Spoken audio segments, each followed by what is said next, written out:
ETF index mutual funds నేర్చుకుని stock మార్కెట్లో రాణించాలనుకుంటున్నారా? వెంటనే ఈ నెంబర్కి కాల్ చేయండి. నమస్తే, వెల్కమ్ టు సుమన్ టీవీ. నేను మీ ప్రేమ్.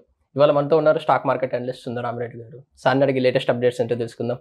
సార్ నమస్తే. సార్ నమస్తే అండి. సార్, ఇండియాలో రీసెంట్ టైంగా తీసుకున్నామంటే హై వెల్త్ ఇన్వెస్టర్స్ ఎక్కువగా ఉన్నారు సార్, చాలామంది ఉన్నారు సార్. దీనివల్ల ఫ్యూచర్ మార్కెట్ ఎలా ఉంటుంది సార్? ఇండియన్ వెల్త్ ఎలా ఉండొచ్చు? ఇండియాలో ఇంకా డివిజన్ ఎక్కువ అవుతుందండి. అండ్ పూర్ పీపుల్ పూర్గా ఉండిపోతారు, రిచ్ వాళ్ళు రిచ్ అవుతుంటారు. ఎందుకంటే మీరు జాబ్సే చూసుకోండి, క్యాంపస్లో మంచి క్లవర్గా ఉన్న వాళ్ళకేమో స్టార్టింగ్ ప్యాకేజ్ 15 to 20 lakh ప్యాకేజ్లు వచ్చేస్తాయి. డల్గా ఉన్న క్యాండిడేట్కి ఏమో జాబ్లే రావు, రోడ్డు మీద తిరుగుతూ ఉంటారు. అది 2-3 yearsలో ఏంటంటే అది వైడన్ బాగా అవుతుంది అనమాట. వీడేమో కోటి ప్యాకేజ్కి వెళ్ళిపోతే వీళ్ళేమో ఇంకా జాబ్ కోసం తిరుగుతూనే ఉంటారు. అది నేను సింపుల్ ఎగ్జాంపుల్ చెప్పాను. అలాగే నేను పల్లెటూరులో ఉన్న వాళ్ళకి ఇన్కమ్ సోర్స్ తక్కువ ఉంటుంది, సిటీలో ఉన్న వాళ్ళకి ఇన్కమ్ ఆపర్చునిటీస్ ఎక్కువ ఉంటాయి. ఓకే, అలాగే ఈ అవుట్ సోర్సింగ్ వచ్చిన తర్వాత ఇండియాలో కూర్చొని అమెరికన్ జాబులు చేస్తా కూర్చుంటున్నారు. చాలామంది ఇండియన్స్, ఇండియన్స్ కూడా అక్కడ 2-3 months లీవ్ తీసుకుని వచ్చి ఇండియాలో కూర్చొని వర్క్ హోమ్ చేసుకుంటున్నారు. అంటే శాలరీ అమెరికాది అండ్ ఎక్స్పెండిచర్ ఏమి ఇండియాది. ఇలాంటి కల్చర్ వల్ల ఏంటంటే more savings and more wealth creation జరుగుతుంది ఇండియాలో. అట్లా ప్రతి ఇండస్ట్రీలో మార్పులు బాగా జరుగుతున్నాయి అనమాట. ప్రపంచంలో మోస్ట్ ర్యాపిడ్ వేలో హై నెట్వర్త్ ఇన్వెస్టర్స్ పెరుగుతున్న కంట్రీ ఇండియా. ప్రపంచం మొత్తం మీద ఏ కంట్రీతో కంపేర్ చేసినా సరే, వరల్డ్ మొత్తం మీద. అందుకని వెల్త్ క్రియేషన్ మొత్తం ఇక్కడ జరగబోతుంది ముందు రోజుల్లో, ఫ్యూచర్లో. నెక్స్ట్ డెకేడ్ ఎంత ఫాస్ట్ అంటే మన సీతారామన్ చెప్తున్నారు, గత 75 సంవత్సరాల్లో ఇండియన్ తలసరి ఆదాయము $2,000. Next 5 years $2,000 వచ్చేస్తంట. ఇప్పటి వరకు వచ్చిండే $2,000. 75 సంవత్సరాల నుంచి వచ్చిన వెల్త్ ఏమో 2,500, అంటే మనకు ఫౌండేషన్ పడింది. ఇంకా అది ఇప్పుడు కాంపౌండ్ అవుతున్నాం. కాంపౌండ్ వేలు నెక్స్ట్ 5 yearsలో ఇండియన్ జనాభా యొక్క తలసరి ఆదాయం $2,000 పెరిగింది అంటున్నాము 5 సంవత్సరాలకి. అంటే ఆ స్పీడ్ చూడండి, నెక్స్ట్ 5 yearsలో ఏం జరగబోతుంది అనేది అనమాట. దానిబట్టి ఉంటుంది. సో మనకి ఇదైతే హై నెట్వర్త్ ఇన్వెస్టర్స్ యొక్క వెల్త్ అయితే యావరేజ్ మీద 13 to 14% పెరిగిద్దండి ఇండస్ట్రీ. ఎందుకు అలా అంటే, ఒకటి అర్బనైజేషన్ పెరుగుతుంది. ఇవాళ రేపట్లో మనం చూస్తాం హైదరాబాద్లోనే 30 కోట్ల రూపాయల అపార్ట్మెంట్స్ ఉన్నాయి. అపార్ట్మెంట్ అంటే మనం అగ్గిపెట్టలాగా ఉండి చిన్న అనుకుంటాం. 30 కోట్ల వర్త్ గల అపార్ట్మెంట్స్ హైదరాబాద్లో 10 పెద్దాక ఉంటాయి కనీసం. దాన్ని బట్టి ఊహించండి లగ్జరీ లైఫ్ ఎంత అవుతుందో. సో అర్బనైజేషన్ చాలా ఫాస్ట్గాను, లైఫ్ స్టైల్ చాలా లగ్జరీస్గా తయారవుతున్నాయి. రెండోది ఇన్కమ్ బాగా పెరుగుతుంది. స్టార్టప్ కంపెనీస్ కావచ్చు, లేకపోతే స్టాక్ మార్కెట్ రిలవెంట్ వెల్త్ కావచ్చు. ఆ లాస్ట్ 10 years నువ్వు ఏ ఎసెట్లను పెట్టండి, యూ మేడ్ గుడ్ మనీ. గోల్డ్లో పెట్టారా, సిల్వర్లో పెట్టారా, రియల్ ఎస్టేట్లో పెట్టారా, స్టాక్స్లో పెట్టారా, ఎక్కడ పెట్టినా సరే లాస్ట్ డెకేడ్లో యూ మేడ్ గుడ్ మనీ అనమాట. ఎక్కడ పెట్టిన అన్ని అసెట్ క్లాస్లో మనీ బాగా జనరేట్ చేసింది. అందుకని లైఫ్ స్టైల్ చాలా ఫాస్ట్గా చేంజ్ అవుతుంది, వెల్త్ క్రియేషన్ చాలా ఫాస్ట్గా జరుగుతుంది. అంటే కాబట్టి అందరూ ఏంటంటే ఇన్కమ్ పెరుగుతుంది కాబట్టి ప్రీమియైజేషన్ చేస్తున్నారు. అందుకని చిన్న ఎవరు కొంటల్లా. ఇంతమంది మనం బ్యాగులు కావాలంటే కోటికి వెళ్ళి బేరాలు ఆడి తక్కువ చిన్న తీసుకునేవాళ్ళం. దాని మీద నైక్ అలా ఉంటే మురిసిపోయేవాళ్ళం. ఇప్పుడు ఒరిజినల్ నైక్ అయితేనే కొంటాను. షోరూమ్కి వెళ్ళి 5,000 పెట్టుకుంటున్నారు. బ్యాగులకే 5,000, 10,000 పెడుతున్నాను చూడండి. ప్రతి చోట అంతే. ఈవెన్ షూ కూడా ఇంతకుముందు బాటానే చాలా ఎక్కువ మనకి, ఇప్పుడు బాటా దాటి పెద్ద పెద్ద బ్రాండ్స్కి వెళ్తున్నారు. గోల్డ్ లోకల్గా మనం చేయించుకునే వాళ్ళం, ఇప్పుడు టైటాన్ అంటే పెద్ద పెద్ద గోల్డ్ షోరూమ్స్ తీసుకుంటాను. అందుకని ప్రతి చోట ఈ కాలేజ్ ప్రీమియైజేషన్, ఆ ప్రీమియైజేషన్ ఉంటేనే మనం తీసుకుంటున్నాం. బిల్డర్స్ కూడా ఒకప్పుడు హైదరాబాద్లో అంటే లేదు, చిన్న బిల్డర్సే ఉండేవాళ్ళు. ఓకే, మనం జనప్రియ అంటే ఒకప్పుడు అంటే బిల్డింగ్ అంటే 5 floors ఉండేది, ఇప్పుడు హై రైజ్ బిల్డింగ్. అదేనండి, ఒకప్పుడు జనప్రియ అంటే అబ్బా అంత కొనేంత డబ్బు ఉందా మీ దగ్గర అనేవాళ్ళు. ఇప్పుడు అట్లా కాదు, లగ్జరియస్గా శాస్ క్రౌన్ కానీ పెద్ద పెద్ద బిల్డర్ చూడండి మీరు, మై హోమ్ అని నథింగ్ అయిపోయింది. అందుకని ప్రతి చోట ఈ ప్రీమియైజేషన్ అవుతుంది, ప్రతి చోట కూడా. అంటే కొంచెం బ్రాండెడ్ తీసుకోవటం అనమాట, ఆ స్టైల్ పెరుగుతుంది. రెండోది ఫిమేల్ పార్టిసిపేషన్ పెరిగిపోయింది. ఒకప్పుడు ఉమెన్ వర్కింగ్ మొదటి నుంచి ఉన్న ఇండియన్ సొసైటీలో ఇప్పట్లాగా లేదు. ఇప్పుడు అమ్మాయి పుడితే అందరు బీటెక్లు చదువుతున్నారు, 100% గ్యారెంటెడ్.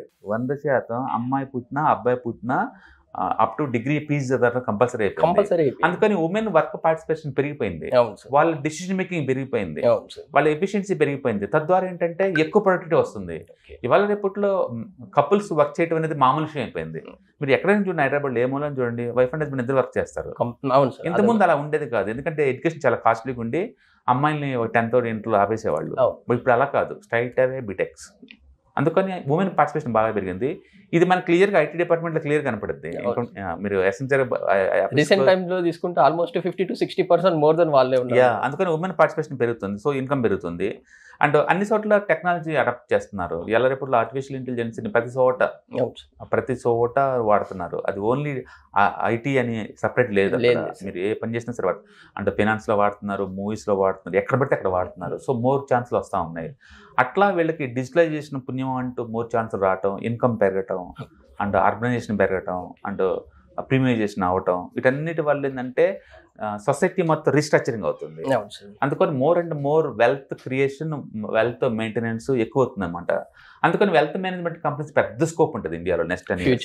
యా, అందుకని ఈవెన్ సెబీ కూడా ఎందుకు కొత్త అసెట్ క్లాస్ తీసుకొస్తుందంటే వీళ్ళ రిక్వైర్మెంట్స్ కోసమే. ఎందుకంటే వీళ్ళు ఎక్కువ మంది వస్తున్నారు. వీళ్ళు ఇంతమంది మ్యూచువల్ ఫండ్ లాగా నెలకి 1000, 2000, 10,000, లక్ష కట్టే బ్యాచ్ కాదు. వీళ్ళందరూ ఏంటంటే ఎక్కువ మనీ ఉన్నోళ్ళు అనమాట న్యాచురల్ గా. అందుకని ఇలాంటి వాళ్ళ రిక్వైర్మెంట్ కోసమే సెబీ వాళ్ళు న్యూ అసెట్ క్లాస్ వస్తున్నారు అనమాట. సో ఇప్పుడు ఇండియాలో బాగా రిటైలర్ కోసం ఏమో మ్యూచువల్ ఫండ్స్, అండ్ కొంచెం హై నెట్వర్త్ ఉన్న వాళ్ళకేమో న్యూ అసెట్ క్లాస్ ఇప్పుడు పెట్టింది, ఇంకా పేరేం పెట్టలేదు, తర్వాత పెట్టుకుంటారు. తర్వాత ఏమో పిఎంఎస్ సర్వీస్ ఉన్న వాళ్ళకి, అండ్ 2 కోట్లు ఉన్న వాళ్ళకేమో మళ్ళీ ఇవి ఉంటాయి హెడ్జ్ ఫండ్స్ ఉన్నాయి, hedge funds, alternative investment funds ఉన్నాయి. ఇలా ఒక్కొక్క ఏరియాలో రిస్క్ ప్రొఫైల్ తగ్గట్టు మనం చూస్ చేసుకోవచ్చు అనమాట. మొత్తానికైతే వెల్త్ మేనేజ్మెంట్ కంపెనీస్కి మంచి స్కోప్ వచ్చిందండి. మీరు ముద్రల వస్తువులు ఉంది, అండ్ జేఎం ఫైనాన్స్ చాలా బాగుంది, ready to breakout, and it's going to move towards 200. JM Finance అయితే అంటే చాలా హెల్త్ మేనేజ్మెంట్ కంపెనీస్ ఉన్నాయి. This is right time to invest. రీసెంట్గా ఈవెన్ ఎన్ఎస్సి వాళ్ళు కూడా క్యాపిటల్ మార్కెట్స్ మీద ఒక ఇండెక్స్ క్రియేట్ చేశారు, క్యాపిటల్ మార్కెట్స్ మీద. అండ్ అది రెడీ టు ఆఫర్ అనమాట. వాళ్ళకి ప్యాసివ్ ఫండ్ లాగా ఆఫర్ చేయబోతున్నారు. దాంట్లో ఈ క్యాపిటల్ మార్కెట్లో ఏంటంటే అన్నీ ఉంటాయి. స్టాక్ మార్కెట్ సంబంధించిన స్టాక్స్ మొత్తం, అంటే స్టాక్ ఎక్స్చేంజ్లు, and brokerage companies, asset management companies, and database manage చేసే సిడిఎస్ఎల్, ఎన్ఎస్డిఎల్ ఇలాంటి companies, depositories, and mutual fund transfer agents, అంటే క్రెడిట్ ఏజెన్సీస్ అన్నీ ఉంటాయి అనమాట దీంట్లో ఒక ప్యాక్ లాగా.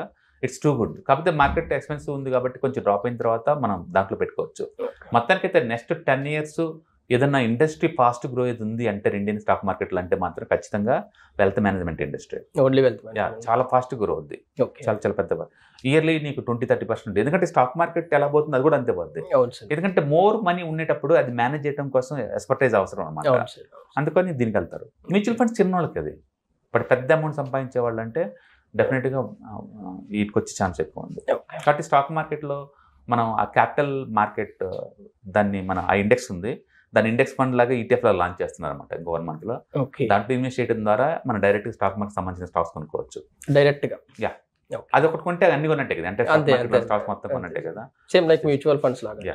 మొత్తానికైతే ఇండియాలో ప్రీమియైజేషన్ పెరుగుతుంది, ఇంకా అందరు బ్రాండెడే వాడుతున్నారు, మోర్ అండ్ మోర్ ఇదవుతుంది అనమాట. ఎందుకు జిఎస్టీ కలెక్షన్స్ అంతగా కనపడుతున్న రీజన్ ఇదే. జిఎస్టీ ఒకప్పుడు నెలకు 1 lakh వచ్చేది, ఇప్పుడు 1.8 lakh వస్తుంది పర్ మంత్ గవర్నమెంట్కి. అంత ఎందుకు ఎక్కువ వస్తుందంటే సొసైటీ అంతా ఫార్మలైజేషన్ జరుగుతుంది. ఇంతకుముందేమో అన్ని అన్ఫార్మలైజేషన్ అప్గ్రేడ్ అవుతా, ఇంతకుముందు ఫార్మాలిటీ అన్ని అంటే బయట ఉండే మొత్తం. ఇప్పుడు రా మెటీరియల్ కంపల్సరీ జిఎస్టీ కట్టాలి కదా, అందుకని వాళ్ళు కూడా ఏంటంటే ఎండోజర్ దగ్గర నుంచి తీసుకుంటున్నారు. అందుకని ఇప్పుడు అంతా ఫార్మాలిటీకి వచ్చేస్తుంది కాబట్టి ఎక్కువ జిఎస్టీ కనపడతా ఉంటుంది. ఐ థింక్ నెక్స్ట్ 1 year కల్లా మనం 2 lakh crore చేస్తాం పర్ మంత్ గవర్నమెంట్ ఇన్కమ్. అచ్చం జిఎస్టీ ద్వారా సెంట్రల్ గవర్నమెంట్ పర్ మంత్ వచ్చి 2 lakh crore వచ్చింది నెక్స్ట్ 1 or 2 years లో. ఎంత వెల్త్ క్రియేట్ అవుతుంది. ఇప్పుడు దాకా కూడా వెల్త్ ఉంది, బట్ బయటికి లెక్కలు వచ్చాయి కావు. ఇప్పుడు లెక్కలు వస్తున్నాయి, ప్లస్ ఇన్కమ్ ట్యాక్స్ ఫైలింగ్ పెరుగుతుంది, వెల్త్ క్రియేట్ అవుతుంది. అన్ని చోట మార్పు క్లియర్ కనపడుతుంది మనకి. మార్పు ఒకప్పుడు 1000 పెడితే ఒక ప్యాంట్ అనేవాళ్ళు, 5,000 6,000 ఒక ప్యాంట్ చూసామంటే షాపింగ్ మాల్స్కి వెళ్ళి, అంటే కొత్త కల్చర్ అలవాటు చేసుకుంటారు. ఒకప్పుడు అవి లగ్జరియస్ మాల్స్లో ఉండేది, ఇప్పుడు నార్మల్ దాంట్లో కూడా చాలా ఎక్స్పెన్సివ్కి వెళ్ళిపోతున్నాయి అన్ని కూడా.